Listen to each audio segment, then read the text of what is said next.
Hello and welcome back to the Coming of Cage podcast, your Nicolas Cage movie review podcast. I'm one of your hosts, Derek, and your other host, Ryan, is right across the aisle. The aisle being the screen because we are digitally together, as usual, for a podcast where we talk about movies and a single actor in those movies, Nicolas Cage, and sometimes other actors, but mostly just the one. Yeah, I mean, there's other actors in the movie. We just Well, focus on the one, allegedly. Yeah. but yeah, this is our 103rd Nicolas Cage movie, episode 107 of the show. We are talking 2015's Pay the Ghost, Which was which, right in the era of movies that he was doing for money. There is the well-known yeah, debt era of Nicolas Cage. We're not dogging on him for it. Things happen. But there was a pretty well-known era where he was doing most movies offered to him because he likes acting. I'm not taking that away from him, but also because he needed the money. And this one seems to me to fall into the more of the money thing. okay. Okay. Well, the synopsis, I don't think does the movie justice. According to IMDb, this movie is about, quote, a professor frantically searches for his son who was abducted during a Halloween carnival. And that's a factual statement. It's not incorrect, but I don't think it paints a picture of what this movie is. No. In fact, a better descriptor would be something like a movie for CGI vulture enthusiasts and people who love the name of the title of the movie repeated in the movie at least a dozen times. They said the thing. Yeah, it's noted as a horror mystery. I think horror is fair. I Okay. I mean, it's a horror movie. I'm not saying it's scary, but it's a I'm horror saying it's genre. trying to be, yeah. Yeah. Mystery, I don't know about that. I mean, I suppose maybe it's supernatural. I'm surprised there's no supernatural tag on here for the movie, but yeah, it's a movie with Nicolas Cage. There's not really anybody else in the movie that I recognize. So Well, apologies for to me, them. Sarah Wayne Callies is from The Walking Dead. Oh, right. So Okay. so I recognize her from that. But yeah, other than her, I don't recognize anybody really. There is also the very last credited person on IMDb is just listed as sexy co-ed. I'm assuming somebody from his one of his classes he teaches, but I don't Yeah, know. in that first part where he's got this whole captive audience The and devil, there's the one woman in the devil costume that it lingers on for a while. That might be her. I don't know. yeah, I don't think that scene really paints a realistic picture of literary college courses, but Probably not. But yeah, if you haven't listened to this podcast before, you picked a weird one to join us, but welcome. The way it usually works is I take notes while we're watching the movie, while I'm watching the movie, and sometimes they are less than understandable. So Derek tries to help me figure out what I meant by them, and as we go through kind of the plot and the chronological things that happen in the movie, until we finally come to the score at the end. Does that sound accurate, Derek? that sounds just about right. Yep, Okay. that is it.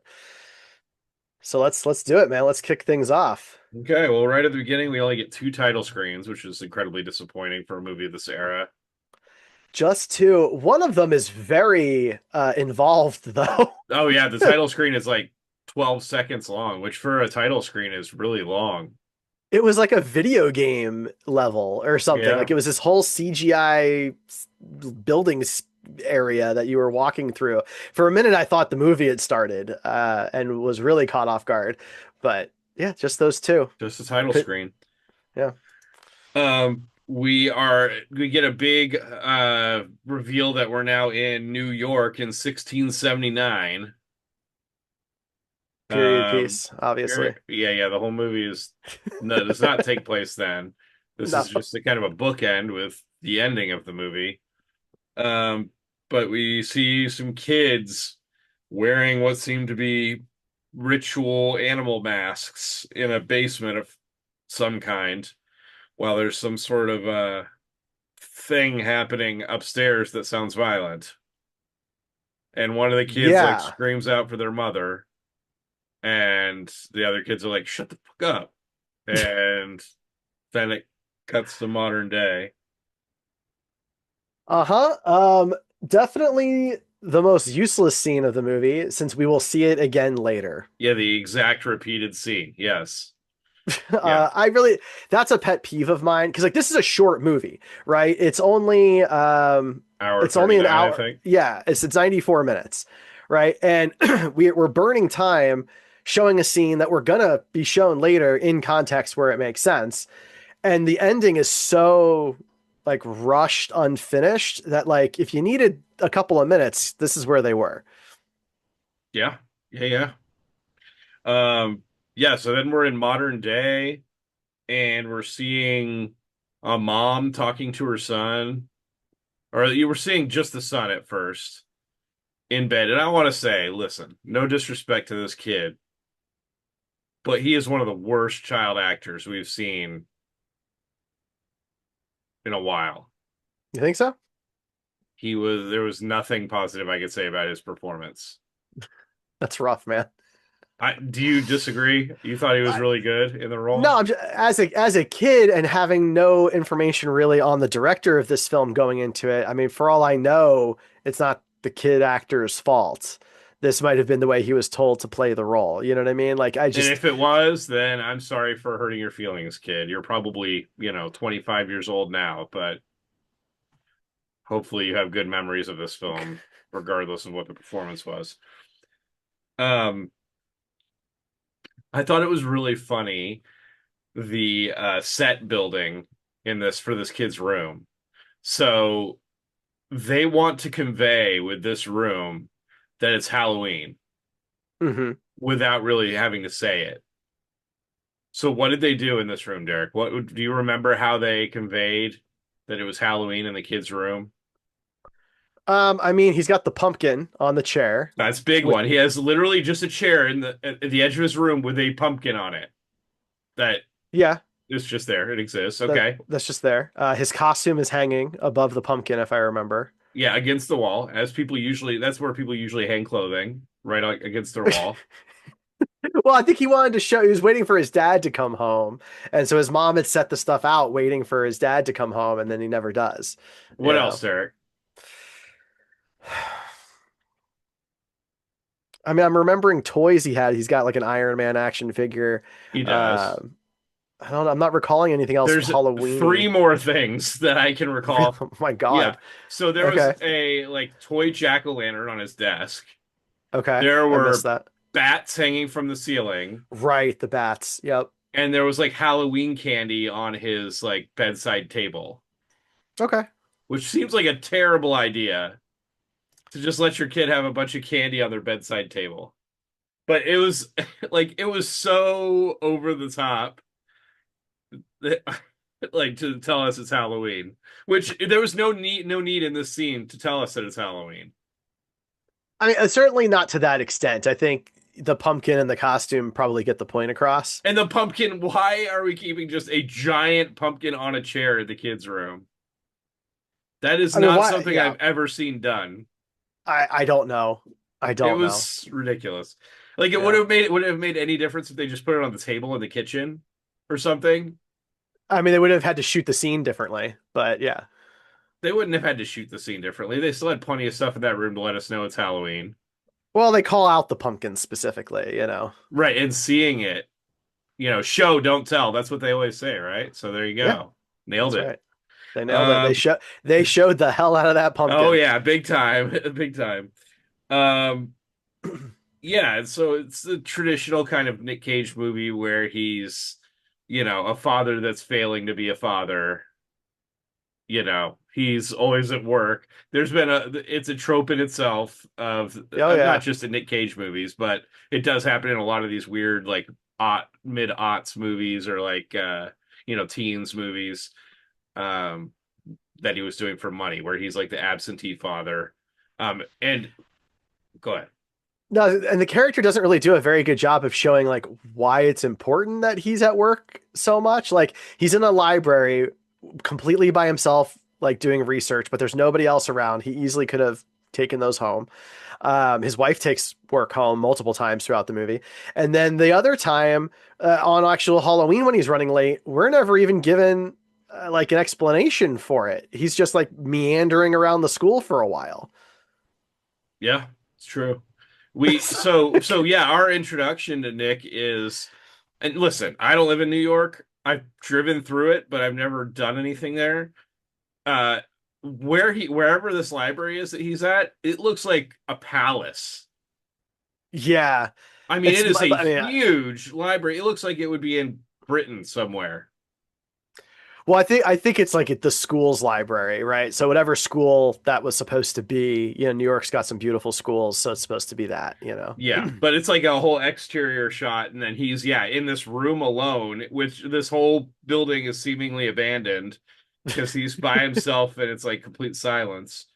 Um, but yeah, he's like, oh, I gotta go, and goes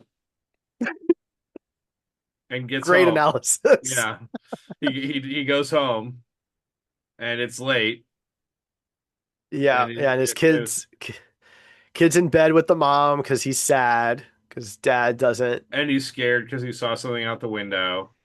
Yeah, so we start with that. Now, oh geez, sorry. So, we're in New York. The kid says he sees something. It's New York. He probably did see something. He probably witnessed a stabbing, Yeah, like or the like parents are so like I guess the dad he does look out there and stuff, but like I don't know, the mom doesn't seem to like believe him, which I don't know. That's always a trope that really bothers me. Like, okay, the kid said they saw something out the window. You could like go look. Why is that so well, hard Nick to go does go look? look later. Nick does, but the mom doesn't. Right. She's just like, "Oh, it's probably just a bad dream or whatever," kind of thing. And um then they fall asleep waiting for the dad to come home Yeah. after midnight. Yeah.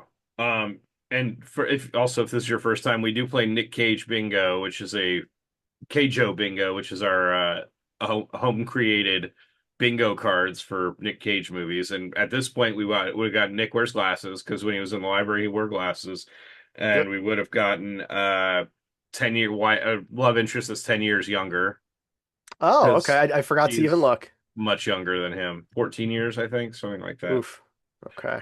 Um, So yeah, he carries his son to bed, and his son wakes up and is like, "Daddy, will you check the window?" And he checks the window and doesn't see anything. Um, so then we cut to like the next day, and he's reading, I think, Macbeth or something to the class, and they're all in like Halloween costumes because apparently that's what people do in college. Um, I not where I went. I'll say that. That was not a thing. Also, did it seem to you, I got a weird vibe in this scene that like all the students were really horny for him. That was kind of my point. Like it shows him as like this rock star professor and he's just like reading He's poetry. doing like a dramatic And reading though. yeah, he's doing a dramatic reading of poetry, and the kids are like head over heels for him one way or another. There's close in shots of like his women students like ogling him and And everything. I'm like, biting their lips and stuff. Yeah. right, and like everyone's in costume. It's like, and they all cheer. It's like the end of the Dead Poet Society. Like, like it's like the greatest professor ever. Yeah, that's just not a thing. Yeah, it's definitely a little weird. I think my thing about the cheering was just that they're like going on going home. Like it's Halloween or whatever. That's what You they're know what I excited. mean? They're They're just happy he's excited that done. they're done with the class. Yeah. That's Um, funny. so we go to the mom now who's at home with the kid, and I guess he just got home from school or something, and he did some art, and she's like, "Can I see the art?" And of Hmm. course, again, it's the trope in a horror movie of the kid did some creepy ass art. Yeah, yeah. And now to her credit, she does take it kind of seriously. She could have just waved it off, but she doesn't. But it is creepy. It's a creepy figure, and this is what Yeah, he says he saw outside it's his just window. like a dark hooded figure, like in the darkness. It's like Yeah, I mean, at all this black point, marker. It's a weird thing, but yeah, creepy for yeah, sure. At this point, I'm thinking Grim Reaper type character, but that's kind of what it looked like. Yeah. And this is the night that's Halloween basically. And Nick is supposed to be meeting them back at the house to Right. He go trick or promised treating. He promised. the day before, right? He promised he would go trick or treating. Yeah. Very jingle all the way storytelling, except horror instead of fun. Um so yeah, they're out trick or so he doesn't show up, spoiler alert. Um the mom He takes the can't get kid a out trick or cab. treating. Yeah, they're both dressed as pirates. Hmm. Which had that way they did the kid's eye patch. I've never seen a pirate costume where they just drew an eye patch and the kid's eye opened up underneath it. Yeah, I thought that was interesting too. I did notice that. I also thought it was interesting that they're both pirates, but the dad, if he had been on time, was not going to be a pirate. No, he was a cowboy. Like Which he's just not it's that old traditional pirates and cowboys costume, you know. right. Classic. But I do want to give a shout out for the eyeball eye patch to It's Always Sunny in Philadelphia because that's what it made me think of. There's a character that loses an eye in that Uh, show, and he wears an eye patch with an eye drawn on it. It's just oh God. really disturbing looking, and he's like, "It's my eye, it's my patch off pudding." It's just yeah, that made me And think of so that. I thought it was really funny. this is the opposite of that. Right, exactly. Yeah, it's a very opposite McPoyle from Always Sunny. So yeah, while the mom and the kid are out, we get our very first CGI vulture. Dun dun And if you dun. are an enthusiast, like I said earlier in this program, you will love this movie because the amount of CGI vultures you get is probably the most in Several. any movie ever made. I would put that out in the world. I don't think another movie has used more CGI vultures throughout the entirety of the movie than this one. Well, that's an interesting stat. I would have no idea how to verify that. I mean, maybe in one scene there's been more CGI vultures overall, but I'm saying like throughout the movie. You Like mean the Season of the CGI vultures Witch. get more screen time in Right. We okay. see them as a recurring character throughout the movie. It's kind of like, when there was a big deal about Jar Jar Binks being like the digital first digital character to Yeah, like exist in a movie. This is like the record for digital vultures being gotcha. characters in the movie. And maybe Yeah. Season of the Witch. Remember there was that one scene where there was the like the sky beam going up out of the castle and there was a bunch of like birds flying around it. If those were Sure. vultures, maybe that's close in terms of the number of CGI vultures. But that was far enough away that you couldn't really tell what they were or count them. They were And mostly we're just vulture dark purists shapes. over here. We want to see that vulture neck and head Oh my God. for sure. So yeah, we get my note specifically says random CGI vulture. Little did I know, not random at all, Not and I was going to be random. making that same note 30 times throughout the movie. Huh, Um, another random vulture. yeah.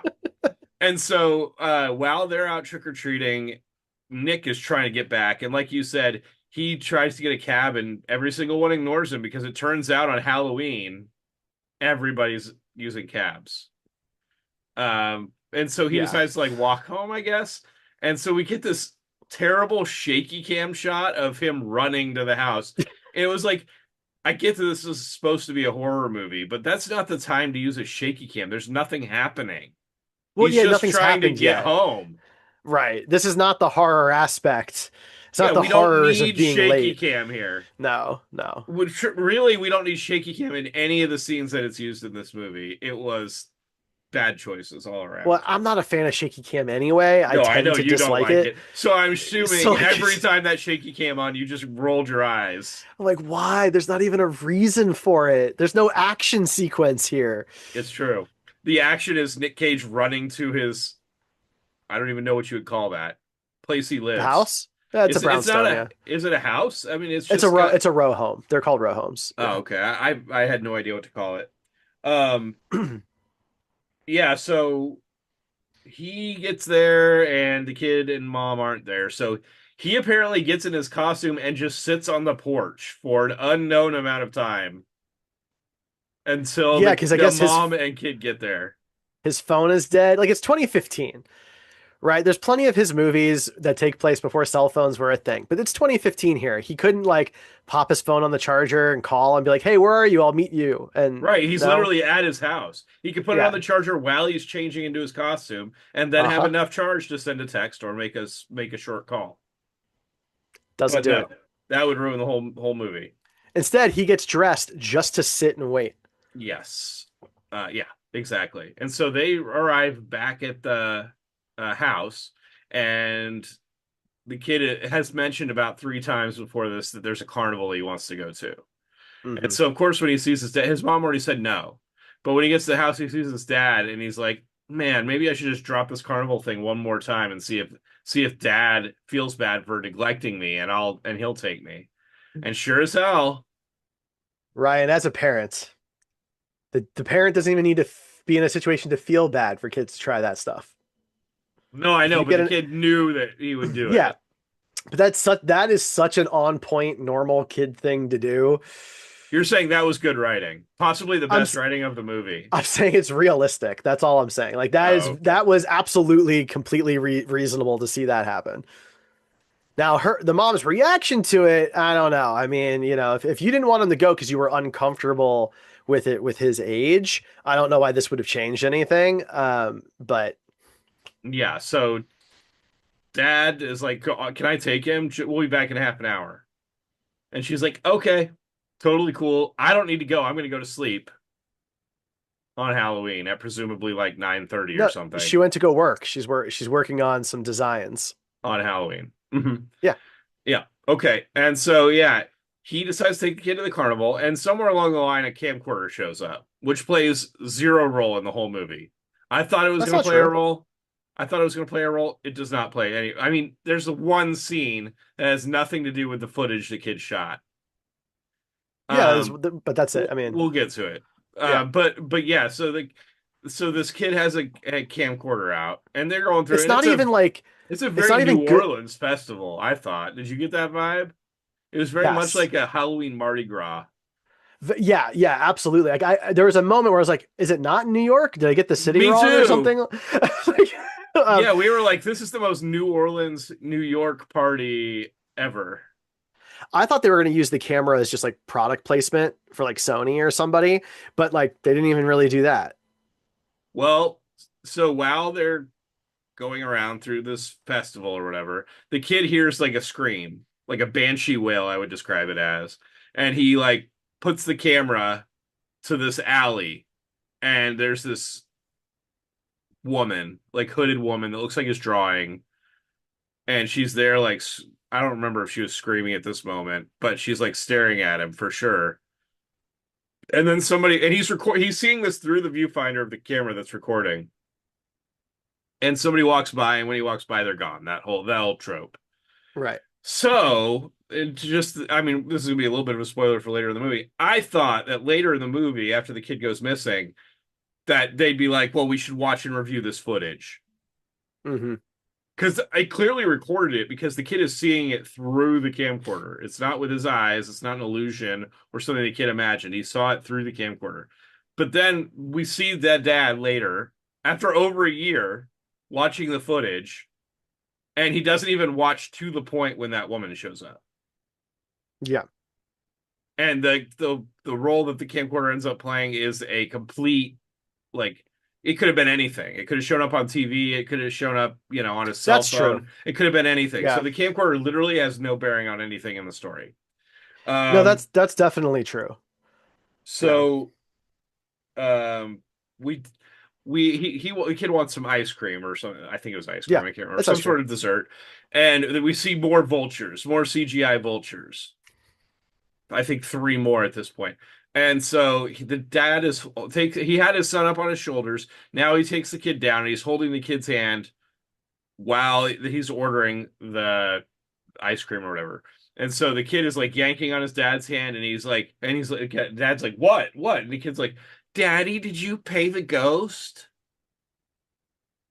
And he's like, what? And then the guy asks for the money, and so he reaches to pay the money, and he goes down, and the kid's gone. Now, Vanished. this weird ass thing that the kid said, he completely forgets it. for over a year. Because he's not really paying attention, you know? It's just, yeah, okay. So, yeah, we get the missing kid, and then, almost immediately after the kid goes missing, this is another trope in Nick Cage movies. He finds the cop, and he's like, "I'm looking for my kid. My kid went missing." And the cop's like, "Well, do you live around here?" And he's like, "Yeah, yeah, we live down the road." And he's like, "Well, maybe the kid just went home." Which has got to be the most worthless thing possible to put there.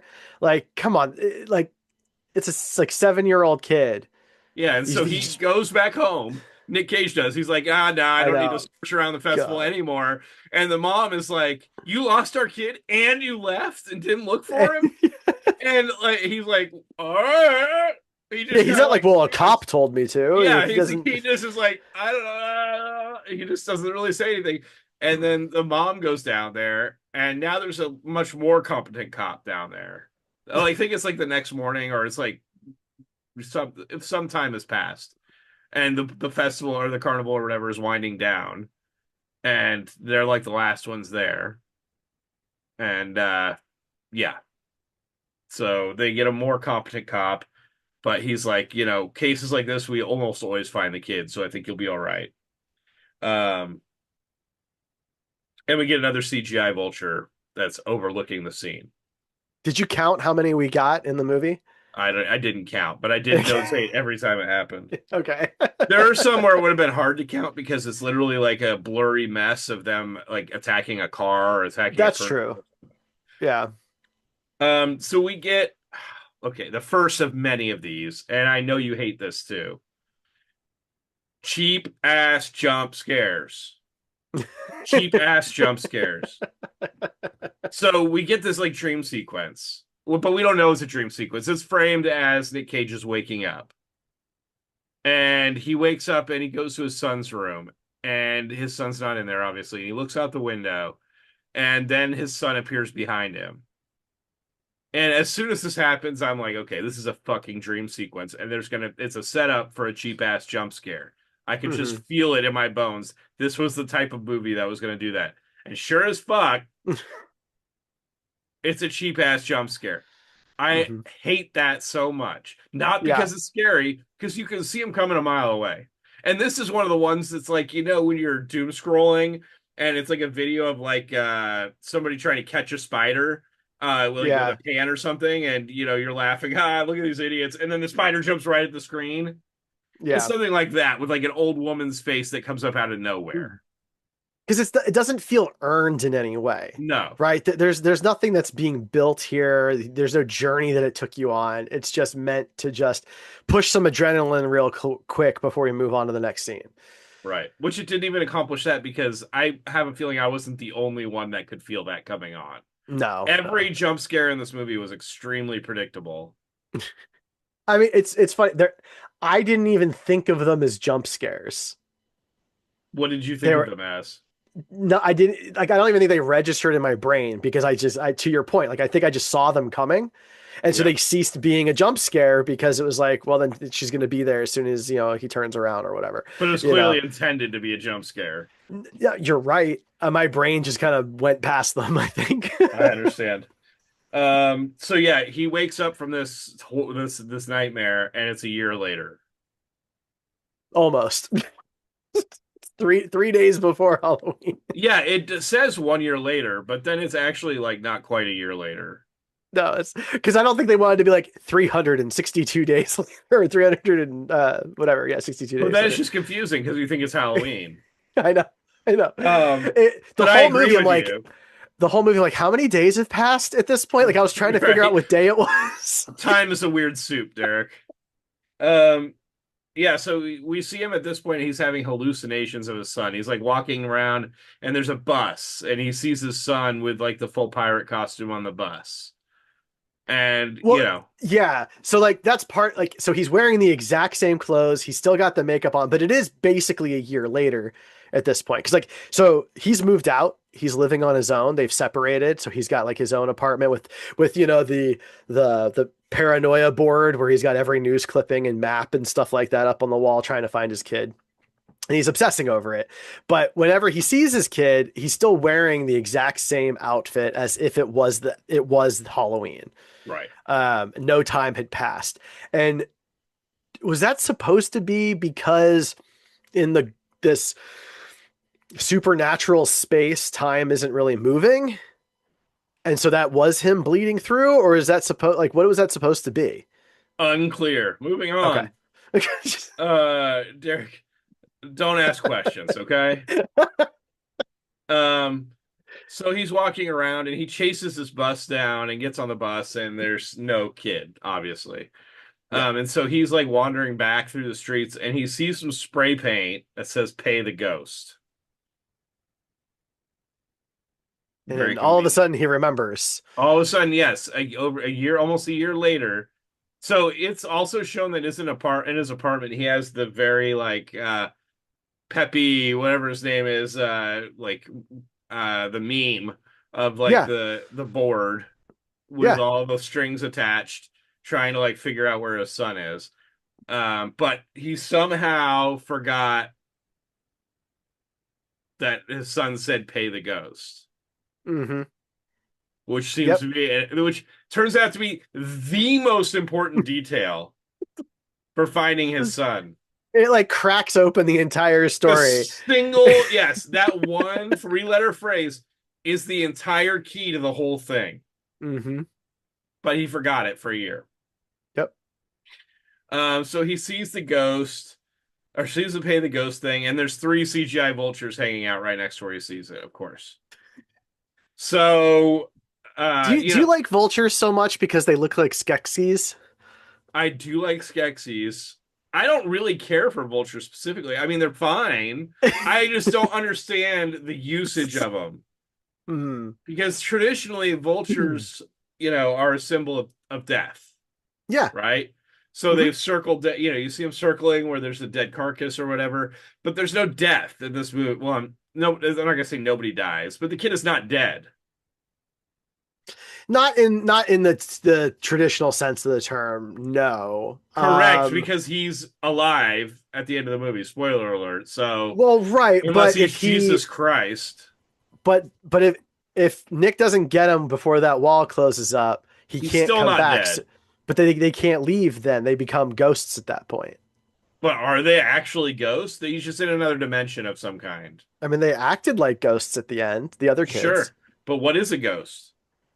You Well, know? That that's a we're getting into a topic. whole but that's the premise that this movie sets up because this kid can still think, he can still talk. He grabs his dad's hand when his dad is searching for him later in the movie. He's still fully cognizant. Yeah, no, 100% of that. But the vultures are supposed to, it's an omen of death. Because No, this vultures are lady, not an omen of death. They are the there after death happens or is like right about to happen, literally, like in the next hour. no, I know, but that's what this movie is trying to do with them. It's very poorly doing that. That may be. I'm not Use a making a. cheaper creature so where you don't have to CGI vultures, okay? What would you use instead of vultures? Something that was like artistic and not a living creature. Not a living creature. Right, I would have like a black skull or something like that that was like But she controls them. She uses them later in the movie as like a weapon. yeah, you could have the skull come to life. Like in Ghost Rider, just like the skull Sure. flying around. Why Okay. not? There's already precedent in Nick Cage movies for it, is I don't what know. I'm I think hearing. an animal works. I'm not saying that the vultures worked, but I think an animal is the right direction. Yeah, you could have like flies. You could have like just a bunch of flies. Gross. Exactly. Extra gross. And then later when the vultures are attacking people, can you imagine if that's just a giant swarm of flies and they're getting in your mouth and stuff? It's very much Yeah, I mean like a not the that would be gross. bees type of Yeah. moment. It's even better. And they're cheaper to CGI because you don't have to have any detail. They just look like black dots flying around. Oh my They should have God. called me for this movie. Um, Obviously. We were yes, podcasting at that time when this movie came they out, should have hit me so up. you know. Um, he follows or he's like looking around the area where this graffiti is that says "Pay the Ghost," and there's like a homeless camp. And he's like, "This has got these people know about this graffiti because they're homeless." Yeah, that's such a weird assumption because like even the wife kind of says this later in the movie, like we live in a city of graffiti. Yeah, Like there's graffiti everywhere. The idea that this was there means everybody inside knows what that is a right. huge leap. And we get a stupid ass jump scare with a dog barking. And while he's at this homeless camp just wandering through, there's another banshee scream that sounds a lot like the one the kid heard earlier. But when Hmm. this scream happens, at homeless camps, it's trash cans on fire mostly, and there's fire in different places. Yeah, And so they hear, some guy runs out and says, cover them or whatever, and they cover all the cover the fires. flames because apparently if you don't cover the fires, they get bigger. But if you cover them, they can't get any bigger because that's how fire works. I'm not talking Yeah, like put the fire out. I'm saying they just put like a trash can lid that is ill-fitting, not the correct trash can lid for this fire, over a trash can that has holes and stuff in it. Still plenty of places for the fire to get out. yeah, they're not putting out the fire. No, No, I know. That's what I'm saying. But like I'm if not really if sure fire what gets that's for. bigger, it can come out the holes and stuff too. And it could I, blow the lid off. It literally blows up like a whole kitchen later. yeah, I don't know why this guy said, and this guy's actually credited as blind man, and it's confirmed. Like he cannot see. He says he's blind as a bat, right? So like, what does he care? Number one, Correct. like, Why does he care? Two, why is he wearing dreadlocks? well, I don't know. I mean, that's a personal choice. I don't know. Three, why is he carrying a torch? Is he Why carrying does a he torch? so when they're like he's like Nick is like this guy is the guy I've got to talk to. And then of course this guy knows what the pay the ghost thing means. And so the first thing this guy does is grab a torch and light it on fire. Oh. Yeah, yeah. So that I assumed Presumably was, is so Nick can see. But yeah, why that's does what he I give a thought. shit? So the guy doesn't like trip and, whatever. The blind man is clearly helping, right? He's there to be a helpful hand So to a he just point. keeps a torch on him so I that mean, maybe. if Nick shows up, then now he has a torch. I don't know. My experience on this type of environment is pretty limited, Ryan. I don't have a great perspective. I'm just saying. And later he produces a flashlight to give to Nick. Yeah. He upgraded. So it's very unclear what kind of tools this blind guy just carries around on the off chance that someone comes up to him and is like, I need to know what pay the ghost means. And Guide me somewhere. and he's got this memorization. He's memorized this whole area so that he can take you right to this otherworldly portal and give you a flashlight that he just happens to be carrying. It is interesting that he like kind of is working for this woman, but like not really, but kind of. It's confusing. Um, You watched Daredevil, right? Like the original Netflix Daredevil. yeah, of course. Yeah. So he very much reminded me of the actor that played Stick, Oh, except I with can see that. like if Stick put on a really God. bad wig, like a Rastafarian wig. So I'd like to think he usually has the flashlight, but like he was waiting on batteries, and so he's like, "Well, I need something," so he grabbed a torch. Yeah. There are a lot of questions raised throughout this movie. But he Uh takes him to this wall that just has "Pay the Ghost" written on it like 1,000 times, yeah. and that's not really ever explained either. No. But also this guy knows about a portal to another dimension that he just doesn't tell the guy about. Doesn't tell Nick about. Well, yeah, because the witch, the well, she's not really a witch. The ghost shows up, right, and is basically. So I got the sense that he is like in some type of communication with her, and once she showed up, that was like, okay, you've done enough. We're done here. Get him out. Right, but like it's what how is Nick supposed to pay the ghost? In context of the movie, paying the ghost is letting them keep your son. Correct. So telling him to pay the ghost constantly as if it's something that he can actively do doesn't seem to make much sense because he can't be like, okay, keep my son, and now the ghost just leaves him alone. He still has to go through all of Halloween, according to the myth or whatever, of the Yeah. movie. So why is this ghost harassing them to pay the ghost if the payment is something that the ghost is going to collect no matter what at the end of Halloween, unless this guy goes, this one person shows him another worldly portal. I think the idea is supposed to be like, I think the phrase is supposed to be more meaningful to people than it is, right? Because the history has been lost. And so it's supposed to be, there's nothing you can do, so you might as well just let it happen kind of philosophy, which, isn't realistic, So but this ghost just tortures people for no reason, well, basically. there's not no reason. There's a reason. We're about to find out the reason because we have to recap what happened at the beginning of the movie. But that's not the parents' fault. What happened there? Well, it's a deep revenge story, right? She's gonna Apparently, for keep 100 plus years. torturing people for forever, right? Like it's an eternal debt. So when we talked about the camcorder earlier, this is kind of where it comes back.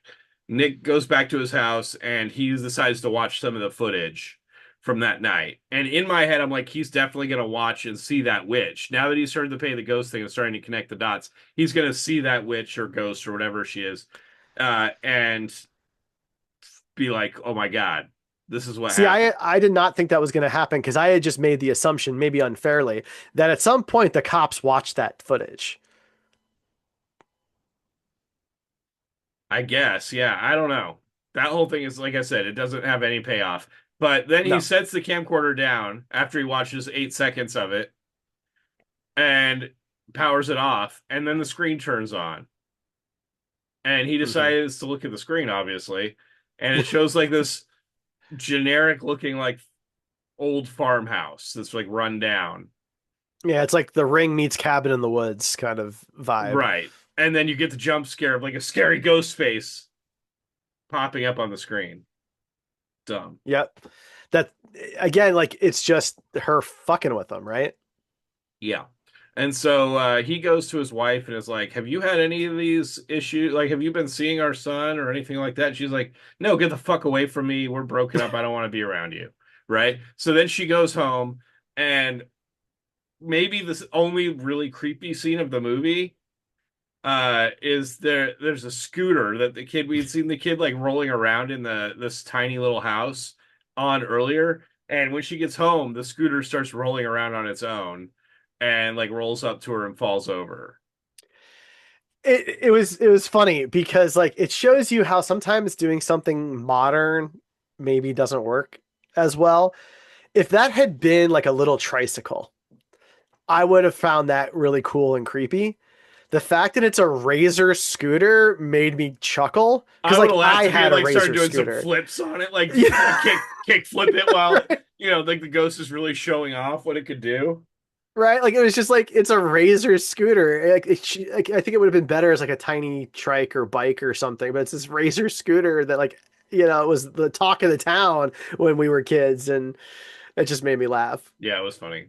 um And so she calls Nick and she's like, "Yeah, something's going on." And we're having actually she goes to his house and waits outside his apartment or whatever. And I Well, thought they because were like gonna make love, and then they didn't. But so real quick, so going back to when he's trying to talk to her and she doesn't really like, believe him or anything. They're at a diner. Does it's that not a count as an diner; it's a awkward? coffee shop. That's like, oh, okay. It's a Because coffee shop. my Marcy, my partner, said the same thing, and I was like, So, "They're drinking coffee. It's not a diner." all right, not an awkward diner scene. All right, all Yeah, yeah. Um, right. Something funny to note. Remember, I commented on the set design earlier. Hmm. Um, so when they're walking around in that row house, you called it, so Row home, yeah, row yeah. home, yeah, next to the stairs, the stairs that went up to the upper level, if you look, there's stained glass windows on the wall. Okay. Where do those windows peer to, Derek? Oh, I don't know. Yeah, No idea. exactly. Like, are they decorative so they don't actually, they're just like there for like decoration, They you could can't be. see anything through them? It's just a Th- weird choice. I know That's that's a a thing that possibility. exists, but like, Well, because like one of the things about these old brownstones is they are like in some cases a couple hundred years old, and so the insides of them don't really match anymore because people don't want to live that way, and so they have been gutted and remodeled and different things like that. Like that's a really expensive house. Oh yeah, uh in New York. That's what I was yeah, thinking too. So's yeah. his apartment. I mean, he makes good money doing that. Well, Also, so earlier does in the she. movie, apparently he got tenure, but that does not play at any role throughout the entire rest of the movie. Well, I think it was supposed to explain. I don't think it does a good job at this, but I think it was supposed to explain why he's been so absent because he's been solely focused on earning tenure because that's like, a huge milestone. And so, like, that's what he's working towards. So I think the idea here is he's just reaching this milestone that he's sacrificed for right when his kid vanishes. And Yeah, so, it's that kind of maybe cliche is a better word than trope in that, but yeah. yeah. So he with this like pay the ghost thing and him talking to his wife, he starts looking up and notices that kids that went missing on Halloween were like way statistically less likely to be found in New York than kids that disappeared every other day. And so Mhm. he decides to get the address of another family that had their daughter go missing. Which just, there are a couple of moments like this, and when he goes into the building where the homeless camp is, where it's just kind of gutsy. Yeah. Um, so they visit this mom and she's like, I think they were with the cop or something because they're willing to talk to him. But anyway, in any case, it doesn't really matter if the cop was there or not. But um, he was asking about like if the kids said anything or did anything like, and they are of another nationality, and so they say in another language something, and Nick asked for the translation, and it's something about a ghost, and as soon as the word woman says ghost, they're like right outside this like industrial kitchen for like a restaurant, and the whole like stove just ignites in fire. So these are two different things happening. Oh, are they? So yeah, so what happens is so Nick goes to the detective who's on the case and is like trying to explain to him that like something is creepy, something is going on here that doesn't make sense. And at first the detective doesn't believe him, but he does promise to follow up on it, but he's also, kind of thinking, well, if that's true, like, okay. So he's investigating this Asian woman's daughter, I think was the one who disappeared. And so she works in a restaurant. That's where the fire happens. At the same time, though, Nick and his wife are going to this other kid's parents, and this is where like there's just the dad there, and he's clearly like become a drug Oh, addict, that's and the right. That's place is right. That's right. disgusting and things like that. He's also I He believe also he's says pay Hispanic. the ghost. Yeah, but he says I believe it was in Spanish. And so those things are happening at basically the same time. What drives me nuts about this is it looks like the detective story is going to go somewhere. The detective is finally starting to think something's happening, right? So he's investigating this. We see another thing later, and then it's just nothing ever happens. Then we never see him again. It's just over. And I Yeah. was really expecting that those two, him and Nick, to meet back up at some point, and like team up in some way that the detective believed him now or something. It never comes up. No. And so now, but now they both know that other kids have gone missing, reference ghosts also. Um, so his wife and Nick decide that they need to call a medium, which is obviously the thing you would do in this situation, right? Have a medium come to your house, someone Some with a people gift. might, yeah. And so they invite the medium in, and the medium's like, they bring the medium to the kid's room and give her a stuffed animal, and they're like, "This is." She's like, I don't feel anything here."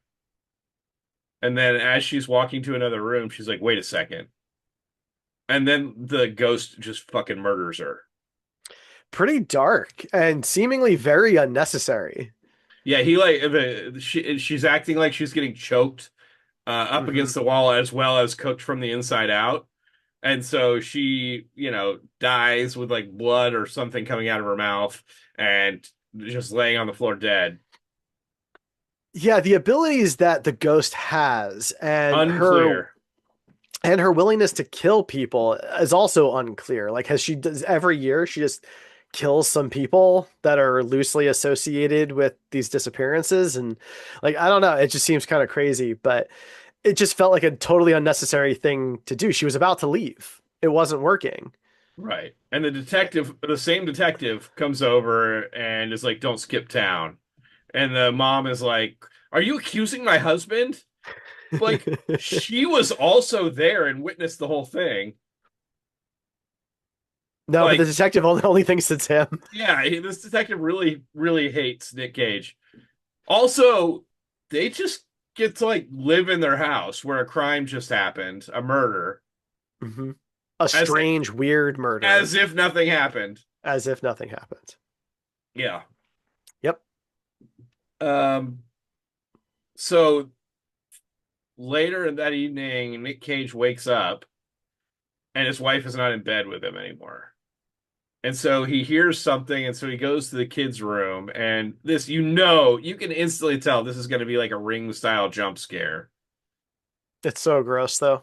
Yeah, so she's like carving something into her arm and And is she's speaking. possessed. Yeah, she's using the kid's voice. Was it Charlie?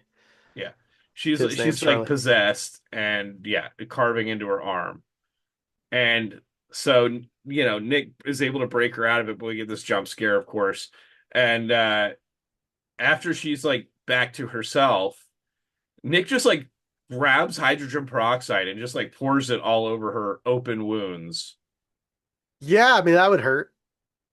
Yeah. Yeah, that would not feel good. I mean, I use hydrogen peroxide on wounds all the time, but if I was literally carving into my arm, that would probably It does. not be the first thing I think of to deal with it. It does bring her out of it for what that's worth. But Yeah. yeah, it's a Um, dark scene. That's arguably the darkest scene in the movie. yeah.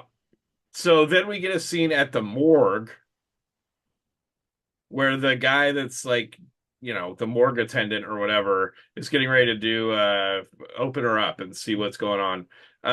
And her mouth opens and like gas comes out. And the inside of her mouth is like all blackened. mhm. And so he calls the detective. And when the detective gets there, he's already cut her open and her whole insides are like cooked.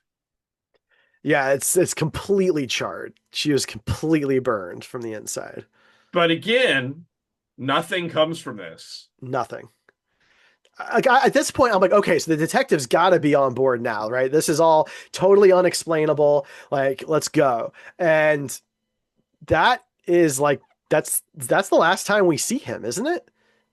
Yeah, I think so. Like, that's just it. That's the end of his story. I don't know if something was cut for time. I don't like this is based on a book, and so I am curious how the book shakes out because like this just ends. We just never hear from him again. Yeah. Something we didn't mention earlier, because it's not really that important in the grand scheme of things, is that he has a coworker. Nick does, yeah, Yeah, so did you get weird like romantic undertones between the two of them at all? 100%. I'm glad it Okay. wasn't just me. Yeah, Yeah, there was some weird like sexual tension between the two of them, but that could have just been Nick too. I mean, I don't know. I think we all just have sexual tension Exactly. with Nick, you know. But this person is like really excited when he gets his tenure and like Well, she recommended him. yeah, and so they're obviously very close and they're like on Mhm. a physical level because he like hugs her when he gets his tenure and stuff like that. Well, he and his wife go to her to show her the symbol on the arm because she's also a professor there of history or something like that. Mhm. And she recognizes the symbol as like a Celtic something with Celtic something. Yeah. And so they go through some books and blah blah blah. So then Nick follows this lead to this Celtic group that does a Halloween celebration every year. And they're doing like I said, kind of a creepy ritual. I don't want to call it creepy if this is something that normally like Celtic people do every Yeah, it's Halloween. Samhain. It's celebrations of Samhain. Like it's an old tradition. It's very old. It's definitely But portrayed as creepy in the movie. It's not I meant mean, to be like a exciting, happy thing. it's no, it's not. And it's Halloween and it's, but I don't know that it's supposed to be They're creepy as much all as wearing spooky, you they're know. all wearing like animal masks It's I don't Yeah. know. It definitely seemed like it was meant to not be like a celebration of this festival. No, right, because even that woman explains it like the kids are throwing these dolls in the fire as like a sacrifice so that way the So ghost they don't doesn't get take taken. them. Yeah. Yeah. And the masks that they're wearing are reminiscent of the masks worn at the time in the past that we learn about, right, where she and her kids are killed. So I think it's supposed to be more of a ritual than a celebration. Yeah. Right. But Um, obviously in modern day, these people are not taking it that seriously. So for them, it's more of like it's more of a celebratory thing because they're not using it as real. right. Yeah. So yeah, they talk to this lady Who's and like she's just like a teacher. yeah, she's just like a teacher. She's like a normal person. And they're going through all this stuff with like their missing kid, and she gives them a big lore dump. And then they leave and get a taxi. But as they're leaving, we see the return of the CGI vulture. And as they're like riding in this taxi, there's a full-on vulture attack, Hmm. which they should have known something was up because that's not a traditional vulture behavior, Definitely not in New York. especially not in New York. But I'm assuming we'll have to get with our resident bird expert, but very rare in general, I I would would say, think so. especially a Yeah. taxi. But It's yeah, the taxi crashes, of course, and Nick has a cut on his head and his wife is injured, and the cops show up, and they're talking to the cops, and his wife is like, "Go!" And so he just runs away from the cops, and they're just like, "Hey!" And then those are he, just that's the EMTs though. The cops were on oh, their wasn't he? way. Oh, that's right, it was EMTs. Yeah. Yeah, yeah. But they're still She just wanted like, him to "Hey, leave before man, that. Yeah. don't run away!" And he just like runs away. It's but he But goes here back. this is where the movie really starts to lose me because I'm Oh, trying it to get still on had board with you up to this point? well, because I like the idea. The general premise and basis of the movie, I think, has potential. I think it's executed on pretty poorly. Um, so for example, so these vultures they're attacking the taxi well enough, strong enough to cause a wreck. Then Nick is running on foot through the dark by himself and is not bothered at At all. all by And no vultures. Yeah. they're not gone because when he goes back inside the homeless camp, they show us one. So there's still at least one vulture. And look, if a vulture wants to like viciously attack Nick, I think it can do a lot of damage. Probably. But I can explain why they don't. I have an Okay, explanation for you. great. Because the crone or whatever it is too busy attacking his coworker who was completely innocent in the whole situation, but decides to get fucking murdered anyway. And that Thrown out of the upper story of the library or wherever the school that they're working at. it makes no sense. It's the Yeah. second like straight up murder that happens, and there's no explanation for it. No, the first one makes sense because like at least the medium is trying to like get into the ghost to talk to the ghost or whatever, and the ghost doesn't want to talk. But this woman didn't do anything. Well, she is providing Nick information on how to solve this. She's the brains in this, right? So I guess there's that, but it But at also this just point, it's already been done. So now you're just that's right. punishing her for no Well, reason. but also, how does the ghost even know? Right. What is Is the she? ghost What is watching she all the time? like? Right, like what's her awareness level here? Yeah. So the Like, the what is her sphere of influence? Is what the, I want to know. the You know? ghost just like throws her out a glass window, Yeah. and so she's dead apparently. Or is she? Or is she? But yeah, we go back to the homeless camp, and Nick finds his reggae spirit teacher. Everybody else Um, is gone because the ghosts are loose or something. The guy says right. something like that. Yes, the juice is loose. And That's right. so um the guy takes him to a random portal and is like, "Hey, here's how you get over there, and here's a flashlight that the blind guy carries." He makes him, but hang on, he makes him give him his watch. The blind man's like, give me your watch. Yeah. And what I find really funny about this in particular is then as Nick's about to go, he goes, remember, you got to be back by midnight or you'll be stuck over there. I've taken How does your he know what only time way it of is? knowing Yeah. what time it is. So Because we make know his sure you pay phone is attention. dead. Because that's the whole plot point is that his phone is dead. So So there's no way. why would you take his watch and then tell him to be careful about the time? Yeah, everything that happens around this blind guy is dumb. Weird. It Also, is. also, the blind guy can apparently tell that the watch is expensive by the sound it makes. I mean, Because maybe there are people that can do that. I can't, he's but I'm like, sure "How there's. did you know that I'm wearing a watch?" And he's like, "I can hear it." And like I don't know. that could be like a Ask your child's brothers. like Barbie watch. You know what I mean? Like my brothers can't tell the difference between an expensive watch and a cheap watch by the sound. Maybe they can tell by looking at the movement. That sounds I, like a challenge, guys. yeah, yeah. Don't worry. I'm pretty sure they're not listening to this episode. Um, my next note is Vulture attack on bridge. Who are they? Yeah. Oh, yeah. Because he's got like somewhere in New York, there's apparently a homeless camp that has a 200-foot long bridge, Well, no, metal no, no, no, bridge because to the other that side of. that's the portal. That's not real. But That's the a portal mystical is bridge. presumably somewhere in the middle. No, because when the portal closes, that wall gets built up, Oh, that's right. That's true. right? So But the like bridge that's is like 200 feet long. And yeah, while he's crossing the bridge, then the vultures decide to attack. Now that the because ghost has finished murdering his coworker, he there's can like come back and clouds with focus on lightning Nick. and stuff, True. like Underneath the bridge for some yeah, reason. Yeah. underneath. Uh-huh. Um, so yeah, he gets to the creepy like Evil Dead cabin. And goes in, and there's like a bunch of ghost kids. There's like hundreds of ghost kids that are just all in black and white and just staring at him. Somebody did the math, for those who are curious. There would be approximately well, where did it go? I just had it. 1,005 children. It didn't look like that many, and they all wouldn't have fit in this cabin. But he's like, Well, he's it's a like mystical cabin. Charlie or Jordan or whatever. Charlie is the kid's name. Charlie.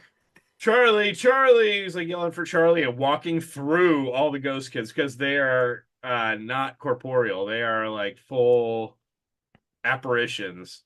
Mhm. And while he's doing that, a kid's hand in full color grabs him, and that's his son. I don't know why his son didn't just answer, but He's a you know, quiet kid. he got really lucky that in the sea of 1,000 children, he just happened to walk in the right direction of his son. I'm sure. It's I fate, guess it's a Ryan. father's instinct, you It's know. fate. That's right. Um, yeah, and somewhere in here we get the full flashback to what happened. Yeah, which includes the scene at the beginning. And that's why, like, it's just an unnecessary clip at the beginning of the movie because it's completely out of context. We have no explanation for it. And then we get the whole story. And so the story is that she's Celtic and there's an epidemic that breaks out and they all think she's a witch. So they burn her kids and make her watch and then burn her. And so she, more or less curses them with this revenge. But, like, everybody in New York forever, I Yes. guess, Yeah. Yeah. which feels like a little excessive. But Right. For a bunch of innocent people just trying to live their lives. because at Um, first I was like, well, maybe they're going to make some type of connection where like he's related to one of the people that burned her at the stake or something, and that's why. But that's never brought up. yeah, so when he's running out of these like apparition kids, two more come up, and it just Hmm. happens to be.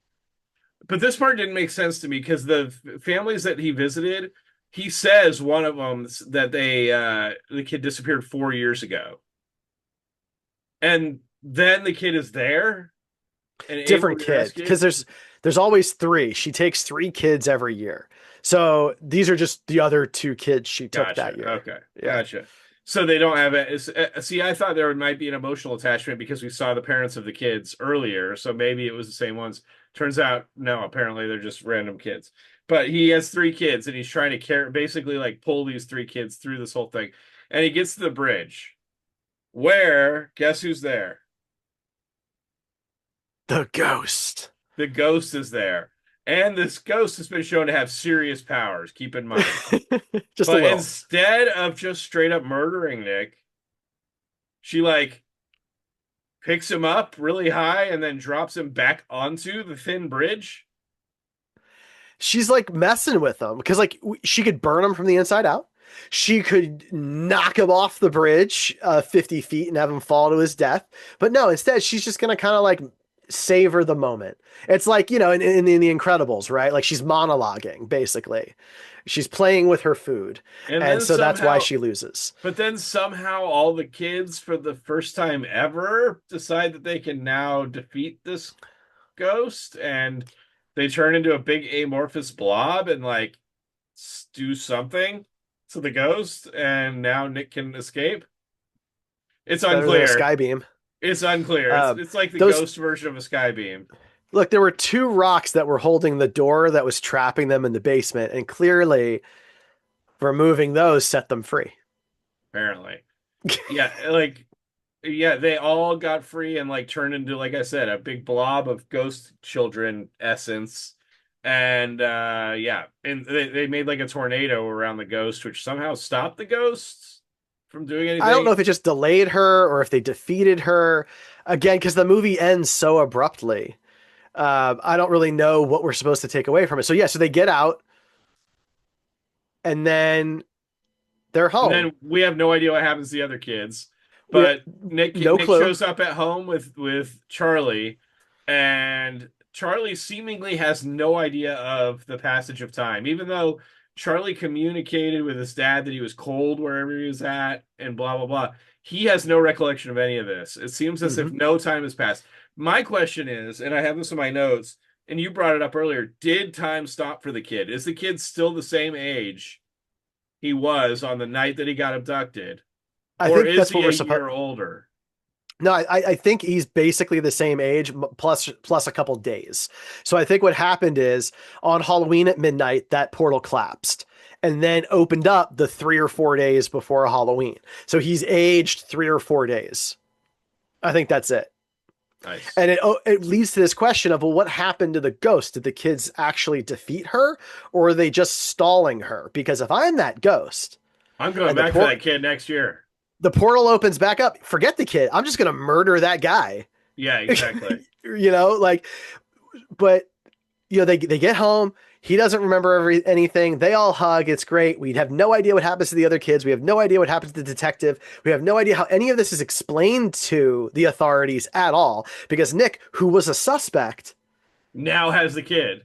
has all three of these missing children, and his explanation would sound bonkers to the Yeah. police, So he's right? going to jail probably.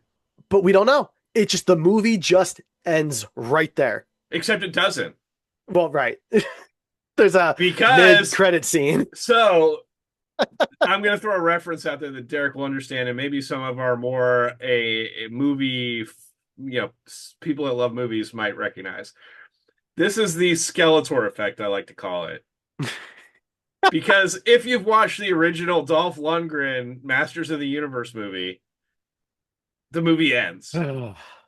And halfway through the credits, or maybe at the very end, I can't remember, there's a scene with Skeletor like rising up out of the water, being reborn, setting up a second movie. Yep. Well, at the end of this movie, the a coworker that got thrown out the window, her body has not been discovered apparently, and this vulture is chewing it. And then her eyes pop open and they're all black. So presumably she is now the ghost, or we Maybe. don't know. Unclear, but Yeah. that's how the movie actually ends. Which makes even less sense because the Correct. portal's closed. So how can the ghost possess her, control her in any I way, or guess can we even should say control the that vultures? When Nick gets runs out, we physically see the portal close behind him. So Literally, it's not we like we're watch just it. assuming the portal is closed. It is shown. Yeah, we But watch it get closed. Like so, that's also objective. That I just don't understand the end of the movie, yeah, and there isn't a sequel that I'm aware of. I hope So to I don't God know. not.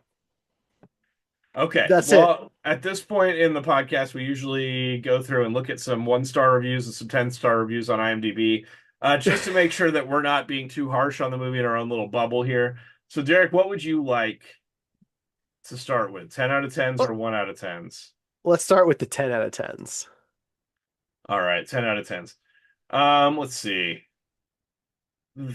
There's a few on here that people have given thumbs up to, but not many. Um, this one says, this is from C Chef 37 169. I am not a huge Nicolas Cage fan, so I wasn't sure if I wanted to watch this movie, but I'm very glad I did. Aside from having A-list actors, it also had a wonderful writing team. The movie is a classic ghost story with a bit of a twist, a way out. It has a few surprises in that the heroes win without a hint that they might be in trouble in the future from the same ghost. This is a breath of fresh air, as I am very tired of movies lately that always have to have a sequel where everything goes wrong. I've read the reviews for this movie, and I think everyone's just disappointed there are not huge special effects. It doesn't have people throwing up pea soup, and even the scene with the medium was short and sweet. It is just a really good ghost story with a few jumps and things that go bump in the night. So on Okay. the opposite end, because that person said they did not like Nicolas Cage, we have D Chap 2124 says I absolutely love Nicolas Cage, and you could probably say I'm more than likely one of his biggest and most loyal fans. We're calling you out. Ahem. Ahem. I buy everything that Nick Cage does. I have a nice collection of his movies. It is my opinion that he is severely underrated. I think this movie is well done. It did make me hide behind the covers for a while, and it did make me jump a few times. I don't normally like to watch horrors, but I'm such a fan of his that I have to have all of his movies. I believe Mr. Cage did a fabulous job as always. He is incredibly talented, and he had a good team with him on it as well. Great job to the whole cast. Okay. Um, Clown Baby 060006 said, well acted, well paced thriller. The idea of the condor was cool. Not a condor, vulture. And the film had genuine chills. The fact that this film has low ratings while A Quiet Place is lauded proves that critics and biased or paid off to give good reviews, and people are easily manipulated into thinking a film is good because they're told it's good. So this person thinks this movie is equivalent to A Quiet Place or better than A Quiet Place, and also thinks a condor and a vulture are the same thing. Okay. Well, there you go. There's some of the 10 out of 10s. Let's go to the 1 out of 10s. And back in school, I remember I did a paper on California condors. There you go. Um, let's see here. Jack Hunter MTL says garbage. Don't read this if you do not want to read spoilers. Film is 1 hour and bit over 30 minutes. First 17 minutes, nothing happens. Then kid goes missing. Next thing that happens is at 57 minutes in where some chick is tossed up by a physical invisible force against the wall. This is quite possibly one of the most boring films I have ever watched. Cage is the only reason why I stuck it out instead of just tossing it by the 20-minute mark. About only thing worse than this nonsense are found footage films. This actually might be worse than those two. Really atrocious films. Oof. Let's see. Oh, here we I mean, go. I do agree with the pacing. We didn't really get to talk about this, but I do feel like the first act, like really, like nothing happens in the beginning of this movie. It takes forever for the story to get going. We got Left Banker One here says, and the title of this one is Nick Cage Must Be Stopped. Oh God. I can't believe that anyone would give this more than 1 star. It was simply dreadful from start to finish. There must be a quicker, more efficient manner to send the movies of Nicolas Cage to the trash can. Direct to DVD just isn't fast enough. There must be a better way for his movies to sink into total oblivion. This was possibly the worst movie ever filmed, and I don't throw that pejorative around freely. Alternative titles, Turd-tanic. So, yeah. Here, one more that mentions Nicolas Cage. Uh, extremely boring. Nick Cage is a really bad actor. You can see that he's acting. He cannot act lifelike like Jack Nicholson.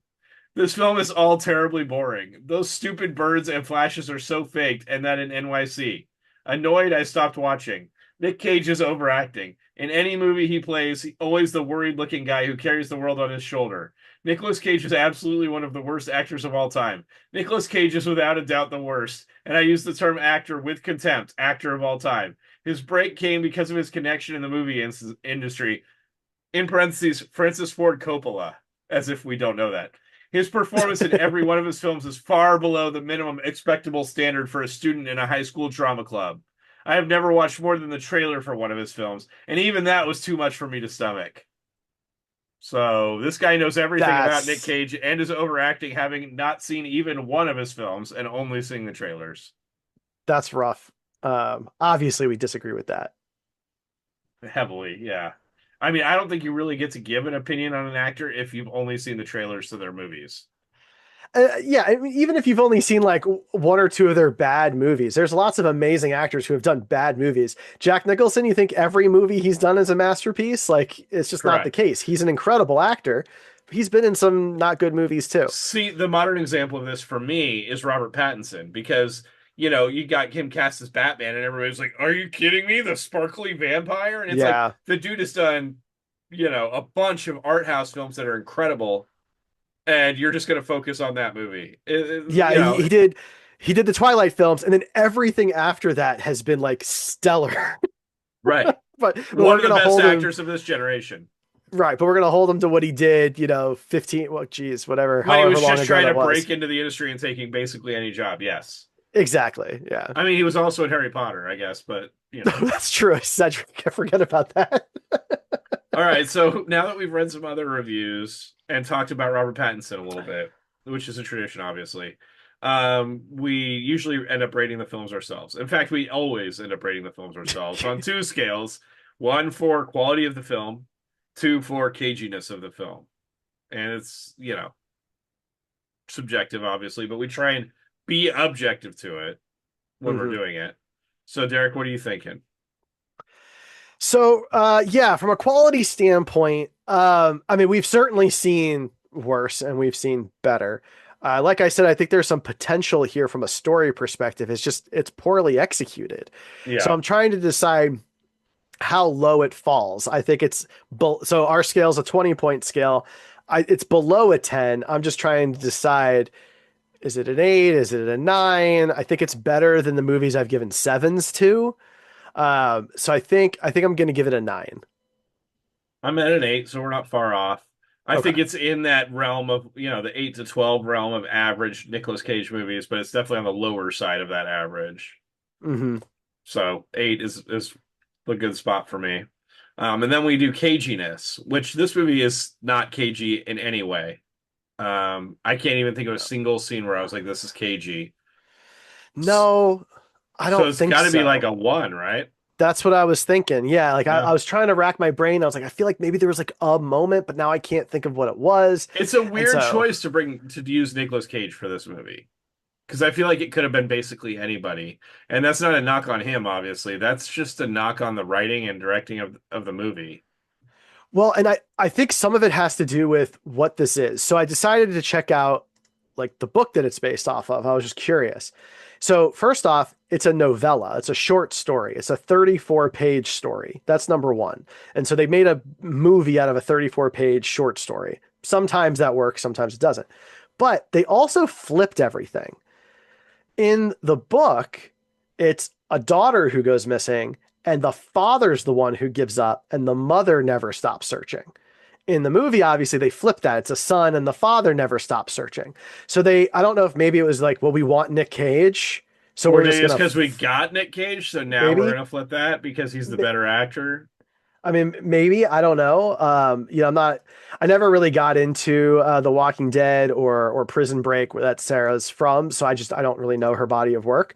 But yeah, I mean, I think that they just flipped a lot of this, and so I'd be curious since it is just a novella. Maybe I'll read it and just kind of see like, is it what the movie is, or would the book be better? It's short enough where I'm just curious. But yeah, I mean, there's just So are we thinking a nothing. 1 on caginess? Yeah, it's a one on caginess. There's Yeah. nothing special going on here. Like I said, I think the story has potential, but the first act's pacing is terrible. It is so slow. Nothing is going on. Then all of a sudden you move from like a missing child mystery to a supernatural ghost story, and then it just ends with no resolutions, no wrap up. The detective we never hear from again. And then there's the stinger that makes no sense with the ending that we just saw. So like it's a bunch of disjointed things that don't make a good movie. Right. That's more on the quality aspect than the caginess aspect. Yeah, But on the yeah. Cage's side, there's nothing for him to do. He's sad most of the movie. He's quiet most of the movie. I mean, I would imagine if we compared this, to his filmography, he's on the low end of words spoken. Probably. I mean, obviously there's Mandy, but that's on purpose. That's stylized and very intentional. And this one, there's just not much for him to do. The kid in So this movie was apparently nominated for, or won one award and had two nominations for random awards: Young Entertainer Awards, the Joey Awards, and Young Artist Awards for this movie or for other things? for this. Wow. Yeah, Okay. good for you, dude. Yeah. Get that bag. Very nice. Yeah, man. Yeah, totally. All right. Well, now what do we get to do, Derek? Well, this is it. So historically, we would pull a new movie onto the Wheel of Cage, but the wheel is full. The Wheel of Cage is completely full of movies. So to find out which Nicolas Cage movie we talk about next time on the show, you're going to have to watch that Wheel of Cage spin. As Ryan said earlier, you can check out the Cage-O Bingo series where we play our custom Nick Cage bingo as we watch these movies. Did we get a bingo?